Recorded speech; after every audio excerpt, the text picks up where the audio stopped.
This episode of The Reality Check is brought to you by HelloFresh. Forget takeout. HelloFresh delivers all the ingredients for delicious, healthy meals anyone can prepare at home in less than 30 minutes. And HelloFresh is giving our Canadian checkers 50% off their first order. Go to hellofresh.ca and use promo code REALITY50 to get 50% off your first order. That's hellofresh.ca, promo code REALITY50. This is your reality check.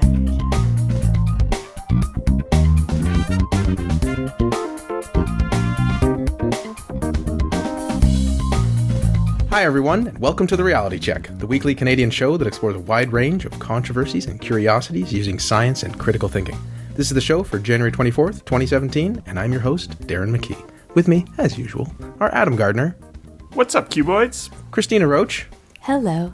And producer Pat. Hi everyone. We have a great show for you today. Pat is going to give us a game of the Internet of Things 2016 edition. And Adam is going to explore whether you can have your cake and eat it too. But first, Cristina, do women's menstrual periods really sync up? So I was reminded that I had this on my list to cover on the show when a checker who goes by the nickname Evil Eye posted it on his Facebook page recently. He linked to an article in Science-Based Medicine about something called menstrual synchrony. Many women I know, including me, have shared a similar experience with a close girlfriend or female coworker. You have your period, you feel crappy, maybe you have cramps, you bemoan. Then you find out your roomie or your colleague is having hers too, and someone brings up a well-held notion. Women who live or work closely together have menstrual cycles or periods that start to sync up. But Dr. Harriet Hall, aka the Skepdoc, makes a good point in her Science-Based Medicine article, which I'll dig into. How often do women say, oh look, we're having our periods at the same time, versus how often do we say, oh look, we're having our periods at different times? So menstrual synchrony is also known as the McClintock Effect, which I'll explain why shortly. According to the wiki, quote, menstrual synchrony is the alleged process whereby women who begin living together in close proximity experience their menstrual cycle onsets, the onset of menstruation, becoming closer together in time than previously. And it cites an example. The distribution of onsets of 7 female lifeguards was scattered at the beginning of the summer, but after 3 months spent together, the onset of all 7 cycles fell within a 4-day period. Now, typically a period happens approximately every 28 days. However, it isn't uncommon for a period to start sooner, around 21 days, or later at around 35 days. Once you get your period, it usually lasts about 4 to 5 days, but it can also last shorter or longer, between 3 and 8 days. I know women who have fairly regular cycles and others whose cycles are all over the map for various reasons. Some women have endometriosis and that causes irregular periods, or menstruation can also be affected in women who do vigorous exercise, as an example. Synchrony, as Hall points out, is difficult to define. Here's an excerpt from her article to put things in perspective. If 2 women have regular 28-day cycles and 7-day periods, the maximum number of days they could not overlap is 14. On average, their periods will be 7 days apart, and half the time they will be closer. How could a 21-day cycle ever synchronize with a 35-day cycle? If you compare a woman with a regular 35-day cycle who starts on January 1st to a woman with a 21-day cycle who starts 2 weeks later on January 15th, their next periods will coincide almost perfectly, February 4th to 10th and February 5th to 11th. But they will diverge after that. Would it count if the last day of one woman's period overlapped with the first day of another woman's? What if half the periods coincide and half don't? The whole thing is problematic. I have a kind of dumb analogy that I think I can compare to this. You know when you're sitting at an intersection and you've got your blinker on and the car in front of you has the blinker on their turn signal? And they're not in sync, but then it looks like they're in sync, and then they get out of sync, then it looks like they're in sync again. It's funny that you said that, Adam, because actually in that thread by Evil Eye, that's one of the analogies he made. The other analogy he made was like 2 people's wipers going while it's raining. Yep, same thing. So why do so many of us have this notion that our periods sync up with our close peeps? So now enters Martha McClintock and the McClintock Effect.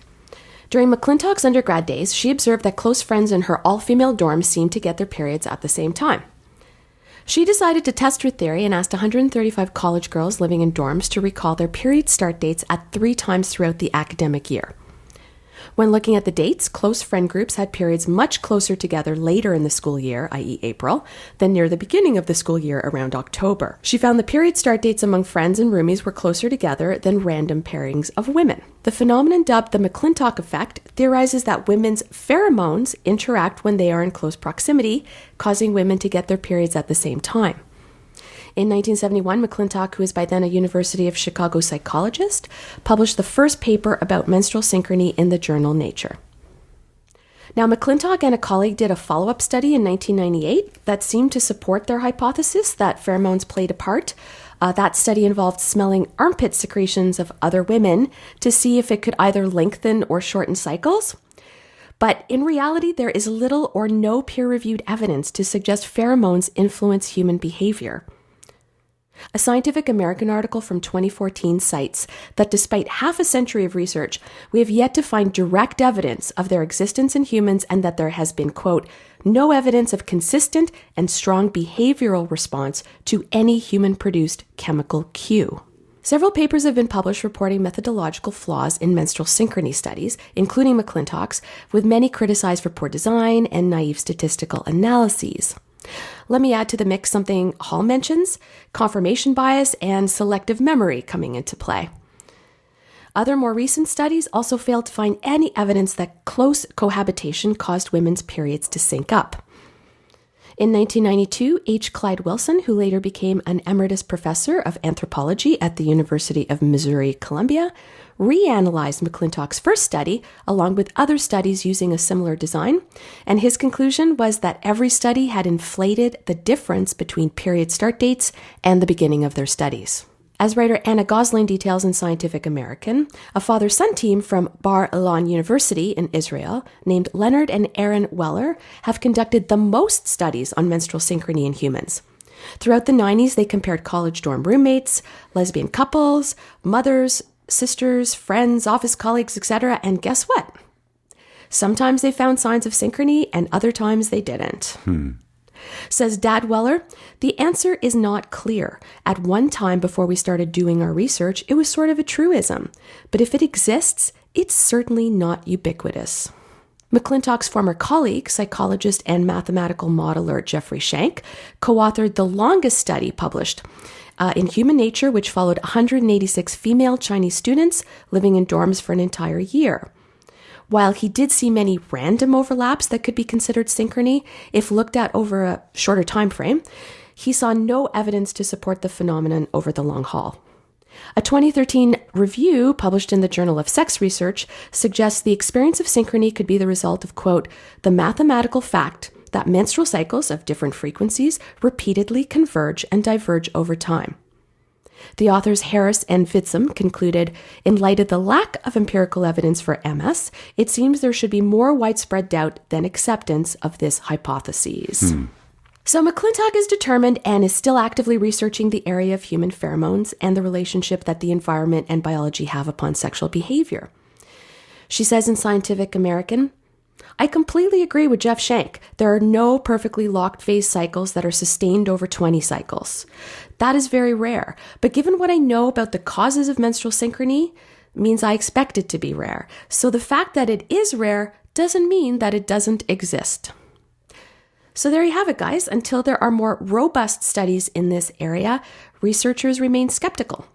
The reality check is that the evidence we currently have to work from does not support the popular notion of menstrual synchrony. Wow. And the McClintock effect is believing in something even though you shouldn't.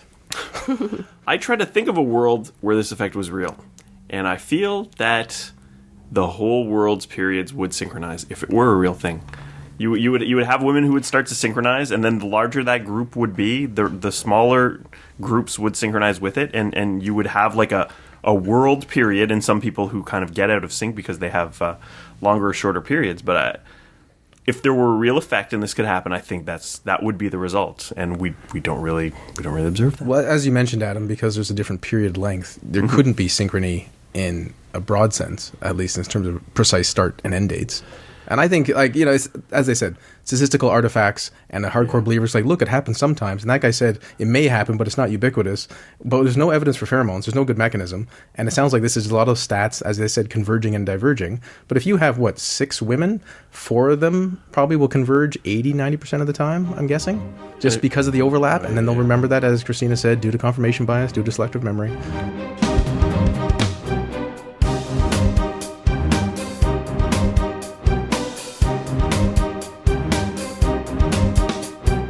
All right, here we go with another edition of everyone's favorite mostly guessing game, Name That. We did this early last year, and it was a bit of fun, so I thought we could do it again this year. Today we play Name That, the Internet of 2016 edition. We have 6 questions. As usual, I'll give you a piece of information and then ask you to name that from the choices provided. We'll rotate the order. Cristina, you're up. Oh, great. Name that. What was the top Google search worldwide in 2016? A. David Bowie. B. Pokemon Go. C. Powerball. Or D. Donald Trump. Oh, those are good choices. I would have to say D. Cristina says D. Next is Adam. I almost feel like I need to say Pokemon because I'm a Pokemon guy, but probably biggest for like a week. But I'm going to say Donald Trump. Lastly, Darren. I'll also say Trump. I think out of all those, that's the only one I Googled. Huh. So everyone agrees with D, and the winner of this question is Pat. The answer is B, Pokemon Go. Damn. No. David Bowie was number 6. Powerball was number 5. Donald Trump was number 3. And rounding out the top 5 were Prince at number 4 and iPhone at number 2. iPhone.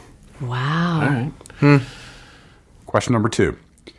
Since Adam is soon expecting a baby, Adam, name that. What was the top name for female babies in 2016 according to babycenter.com based on 400,000 parents sharing data with them? A. Riley. B. Mia. C. Emma. Or D. Sophia? D. Sophia. Adam says D. Next is Darren. I will pick Emma. Darren says C. And lastly, Cristina. Yeah, I'm leaning towards Emma myself, just because of Emma Watson, Harry Potter. So Cristina agrees with Darren, and Adam is correct. The answer is D. Sophia. Sophia? Emma was number 2. Oh, Riley was number 7. Mia was number 5. I just knew that Sophia was going to be the first. Question number 3. Darren, name that. What was the top searched phrase on Google by Canadians in 2016? A. David Bowie. B. Toronto Raptors. C. Donald Trump. Or D. World Cup of Hockey. I'll pick the Raptors. Darren says B. Next is Cristina. As much as I love the Raptors, I don't think they're Canada's top search. I'm going to go with Trump. Cristina says C. And lastly, Adam. I'm also going to go Donald Trump. I think a lot of Canadians are just like, what's going on with this guy? Cristina and Adam agree, and they're both correct. The answer is C. Donald Trump. Toronto Raptors was number 3. David Bowie was number 7. World Cup of Hockey was number 8. Number 2, Pokemon Go. Number 4 was Fort McMurray Fire. Number 5 was Prince. Question number 4. Snopes released its top 10 most fact checks of the year. Cristina, name that. What was number 1? A. Actor Jaden Smith committed suicide in July 2016. B. Coca-Cola has bought the rights to Dr. Pepper and will be discontinuing it. C. Hillary Clinton defended an accused child rapist and laughed about it. Or D. Kurt Cobain endorsed Donald Trump in 1993. Just because I saw it everywhere, I'm going to go with C, the Hillary Clinton story. Okay. Next is Adam. Yeah, I'm going to go with C, Hillary Clinton, too. It's politics. Adam agrees with Cristina. And lastly, Darren. Yeah, I'm wary of generalizing from my own experience, but I didn't hear of any other ones aside from the Hillary Clinton one, so I kind of also have to pick that one. Everyone says C, and everyone is correct. Jaden Smith committing suicide was number 2. I did see that one too, though. Coke buying Dr. Pepper was number 8. Kurt Cobain endorsing Trump was number 5. Number 3 was that Black Diamond Collection Disney films on VHS are worth thousands of dollars. Does that mean something to you, Adam? Absolutely. I had a lot of trouble finding Little Mermaid before it came out on DVD. Okay. And number 4 was whether American flags were banned from display at the 2016 Democratic National Convention. Going into question number 5, I have Adam with 3, Cristina with 2, and Darren with 1. Adam, name that. In the U.S., what was the top Google search starting with the words, "What is?" Oh, boy. A, what is Pokemon Go? B, what is Aleppo? C, what is the European Union? And D, what is the Mannequin Challenge? Oh, I think it's what is the European Union? Adam says C. Next is Darren. Does this include all misspellings of all those phrases? Because I'm just thinking Aleppo wouldn't have made it, and maybe Mannequin Challenge wouldn't either. Pokemon Go. Darren says A. And lastly, Cristina. I'm going to go with C, European Union. Cristina agrees with Adam, and Darren is correct. The answer is A. What is Pokemon Go? What is Aleppo was number 6. What is the European Union was number 8. What is the Mannequin Challenge was number 7. Number 2, what is a caucus? Number 3, what is Brexit? Number 4, what are electoral votes? And number 5, what is the Electoral College? I thought you were trying to throw us off a little bit with the Pokemon Go one, but... Going into the last question, Cristina has 2, Adam has 3, and Darren has 2. Question number 6. YouTube recently released their list of the 10 most watched YouTube videos of 2016. Darren, name that. What was number 1 on that list? A, Pico Taro's Pen, Pineapple, Apple Pen. B, Carpool Karaoke with Adele. C, the $21,000 first class airplane seat. Or D, Dude Perfect's Water Bottle Flip Edition. I hadn't heard of most of these, so with my limited knowledge, I will pick the Carpool Karaoke with Adele, which I believe was B. Darren picks B. Next is Cristina. A, that goofy video. Cristina says A. Lastly, Adam. I was tempted to say Pineapple Pen, but I think Pineapple Pen's views are going to be split over like original Pineapple Pen and Pineapple Pen 10,000 hours and Pineapple Pen 100,000 hours. Oh my God. I'm going to go with the bottle flip. So Adam says D, and Darren is correct. We have a tie game. Oh, coming from behind. Damn. Number 1 was Carpool Karaoke with Adele with 135 million views. Pen Pineapple Apple Pen was number 2 with 95 million. Yeah. $21,000 first class airplane seat was number 9. Dude Perfect's Water Bottle Flip was number 6. Number 3 was What's Inside a Rattlesnake Rattle. Number 4 was Nike Football Presents The Switch featuring Cristiano Ronaldo. Number 5 was Grace Vanderwall, 12-year-old ukulele player, gets golden buzzer on America's Got Talent. Well, you guys are in luck. I have a tiebreaker. So, Cristina, you're out. This is between Adam and Darren for the win. In global searches in 2016 for people who are alive, Donald Trump was number 1. Hillary Clinton was number 2. Adam, name that. Who is number 3? Ooh. A, Bernie Sanders. B, Celine Dion. C, Stephen Avery. Or D, swimmer Michael Phelps. Do you guys know who Stephen Avery is? Both of you? No. Stephen Avery was the central person in a widely popular Netflix doc called Making a Murderer. I had to look it up as well. Oh. Right. I don't think any of these are believable as the third highest Googled living person. Well, you know who's on the internet a lot? It's Bernie Bro, so I'm going to go with A. Adam says A. Darren? Well, I'm also picking Bernie, not to be annoying to you, Pat, but because it makes the most sense to me. Right, so the winner of the game is Pat because you're both wrong. Is it Steve Avery? It is not Stephen Avery. The answer is D, Michael Phelps. Sanders was number 6. Avery was number 7. Celine Dion was number 8. Number 4 was Melania Trump. Number 5 was gymnast Simone Biles.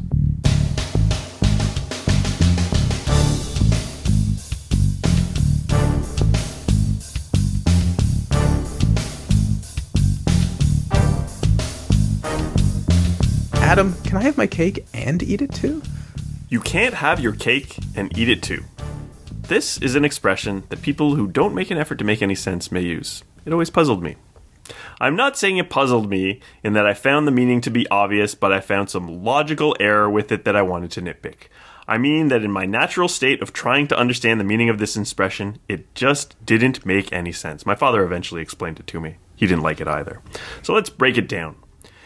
You can't have your cake, which I understand to mean eat a cake, and eat it too. So to me, this sounds like it means you can't eat your cake and eat it too. So, well, of course you can. That sounds really dumb. This is Schrodinger's cat cake. Have, in the English language, in which most people use this expression, has many meanings, and the obvious meaning, which would be inferred from have your cake, means, to a normal person who understands language properly, to mean eat your cake. What will you have? A waiter or waitress may ask. I'll have the fish, or I'll have the special. Okay then, what do you want to eat? Might say a person who doesn't like to make any sense at all. The expression actually means you can't eat your cake and then still have your cake. As in, the cake is no longer in your possession after being eaten. Oh. It's like saying, you can't have it both ways, which is in itself a shorter and more direct expression that people can understand. An easier to understand alternative of the expression, which people don't actually use, is you can't eat your cake and have it too. It is saying basically the same thing, but by changing the order of the words, it makes the eating occur before the having, which sort of demonstrates the problem with the original expression. So some people will say that the order doesn't matter, but think of switching up some other things. I dried myself off and had a shower. I had terrible heartburn and ate too many chicken wings. It seems out of order because you assume they happen in a certain order, even if that order is not explicitly stated. Causality. Yeah. Although a version in 1538 read, a man cannot have his cake and eat his cake, the order with the eat first was prominent earlier, such as with the 1546 quote, would you both eat your cake and have your cake? And many alternatives. So this order was predominant until about 1935, when the have your cake and eat it alternative became more prominent. That being said, both versions can be found before and after that date. That's just sort of when it became more commonly used. Some people will still insist on the more correct sounding version, such as Ted Kaczynski, the Unabomber, who used it in his manifesto. This actually helped the FBI track him down. In what way? Because of the fact that he used an expression in a peculiar way, it was easier to identify him. Oh. Because that was like an odd... Almost a linguistic tell. Yeah. The Wikipedia page on the expression notes variants in many other languages, all of which are far better expressions than the terrible one we all know. A few examples. The Portuguese version translates to wanting the sun to shine on the threshing floor while it rains on the turnip field.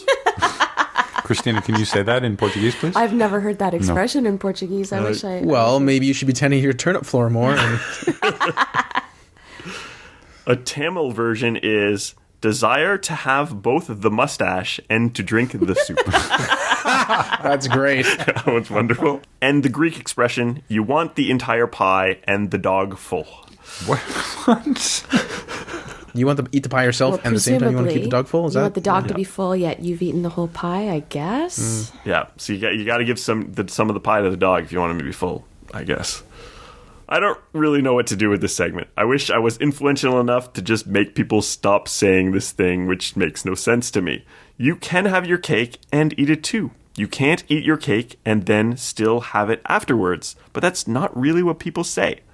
Think about things before you say them. Good job, Adam. I recall that I had learned that in the past, but I think there's an opportunity every time when someone does use it to mention, if you flip it around, it makes more sense. Yeah. And usually they're not using it improperly contextually. No. Right? So at least that's something. No, I think when people use the expression, they understand what it means, but I don't know how they came to understand what it means without thinking it was kind of odd. Many idioms have meaning separate from their literal translation. Yeah. That's a very sweet segment, Adam. Thank you. Very digestible. And thanks for joining us once again. Christina showed us that there's really no good evidence for menstrual synchrony. And then Pat gave us a delightful game about internet searches, which seem to involve politics, popular stories of the day, and us guessing. Pokemon Go. And finally, Adam showed us that you cannot, due to object permanence and the laws of physics, both have something and then not have it. But if you flip the phrase, it'll make a lot more sense and make Adam happy.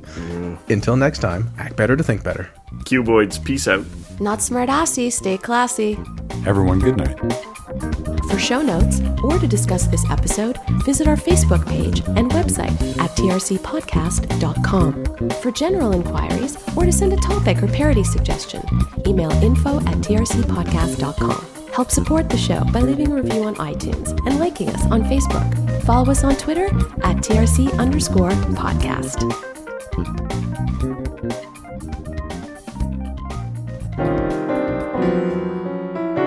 Outtakes. Now, several papers have been published reporting methodological.